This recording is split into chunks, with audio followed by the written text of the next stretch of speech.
Hi friends, welcome back to Vinodhini vlogs. இன்றைக்கி வந்து Sunday சமையல் தான் பார்க்க போகிறோம்.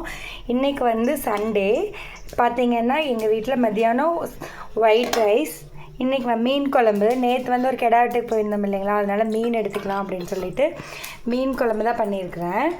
மீன் குழம்பு மண் சட்டியில் பண்ணியிருக்கிறேன். இங்கே பாருங்கள், கட்லா மீன் எடுத்துகிட்டு வந்தாங்க, மண் சட்டியில் பண்ணியிருக்கிறேன். அதுக்கப்புறம் பார்த்திங்கன்னா கேசரி, காலையில் எங்கள் மாமியார் வந்தாங்க, கேசரி செஞ்சு எடுத்துகிட்டு வந்தாங்க காலையில். அதனால சரி சாப்பிட்டுட்டு ஸ்வீட் சாப்பிட்டுக்கலான்னு கேசரி.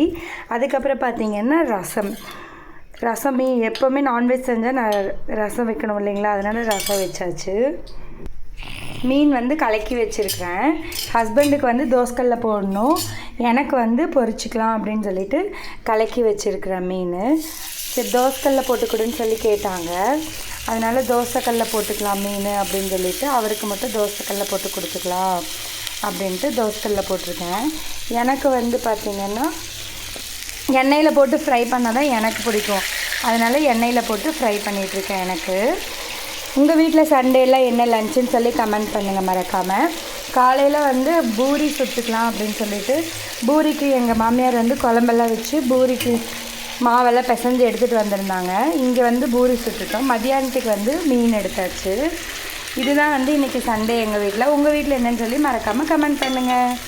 இந்த வீடியோ பிடிச்சிருந்தால் லைக் பண்ணுங்கள், ஷேர் பண்ணுங்கள். பாய்.